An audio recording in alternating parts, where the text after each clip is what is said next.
Hello everyone, আসসালামু আলাইকুম। Welcome back to my channel tasty cooking by Akhi. আজ আবার নতুন একটা রেসিপি নিয়ে হাজির হয়েছি। আজকের রেসিপি হচ্ছে শীতের সবজি দিয়ে মাছ রান্না। আর এই শীতে কিন্তু সবজি দিয়ে এইভাবে মাছ রান্না করলে খেতে কিন্তু দারুণ মজার হয়।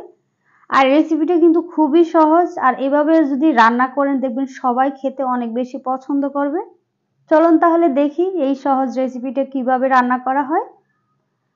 প্রথমে আমরা চুলায় একটা কড়াই বসিয়ে দিয়েছি, আর এখানে দিয়ে দিচ্ছি তেল। আর এখানে আমি মাছগুলো ভেজে নেব। আমি এখানে তেলাপিয়া মাছ নিয়েছি 4 পিস। মাছগুলোকে লবণ, হলুদ আর মরিচ দিয়ে মেখে রেখে দিয়েছিলাম। তারপর এখানে একে একে মাছগুলো দিয়ে দিচ্ছি। দেওয়ার পর আমি ভেজে নিয়েছিলাম, কিন্তু আমার ভিডিওটা স্কিপ হয়ে গিয়েছে, তাই আর দেখাতে পারলাম না। এদিকে চুলায় একটা কড়াই বসিয়ে এখানে দিয়ে দিয়েছি সয়াবিন তেল। আর তেলটা যখন গরম হয়ে আসবে এখানে দিয়ে দিচ্ছি পেঁয়াজ কুচি। পেঁয়াজটাকে আমি কিছুক্ষণ নরম করে ভেজে নেব। এভাবে কিছুক্ষণ ভাজা হয়ে গেলে তারপর এখানে আমি দিয়ে দিচ্ছি বাটা মশলা।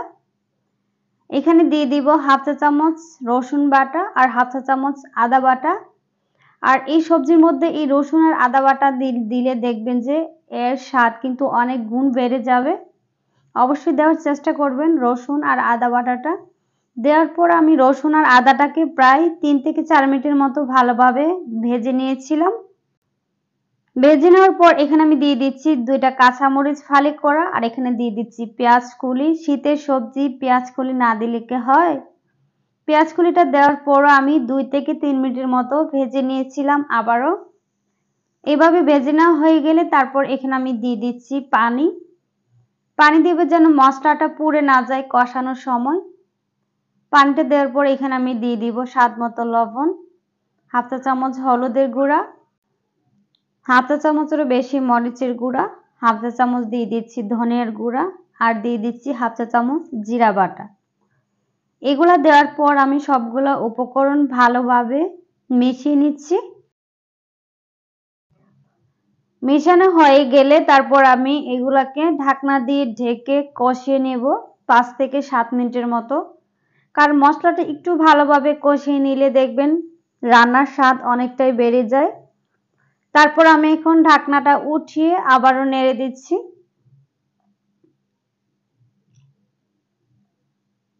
মশলাটা কিন্তু ভালোভাবে কষানো হয়ে গিয়েছে, তেলটা কিন্তু উপরে ভেসে উঠেছে, তার মানে আমাদের মশলা খুবই ভালোভাবে কষানো হয়ে গিয়েছে। তারপর এখানে আমি দিয়ে দিচ্ছি আলু। আমি এখানে 2টা আলু কেটে দিয়েছি।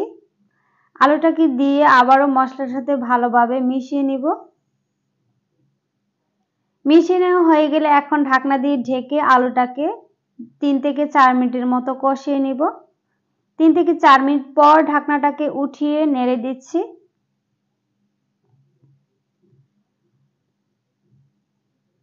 নেড়ে দেওয়ার পর এখানে আমি দিয়ে দিচ্ছি সিম। আমি এখানে সিম কেটে নিয়েছি, কেটে ধুয়ে তারপর এখানে দিয়ে দিচ্ছি। সিমটাকে দেওয়ার পর ভালোভাবে নেড়ে চেড়ে মিশিয়ে নিব। দেন আবারও সিম আলু একসাথে ভালোভাবে কষিয়ে নিব।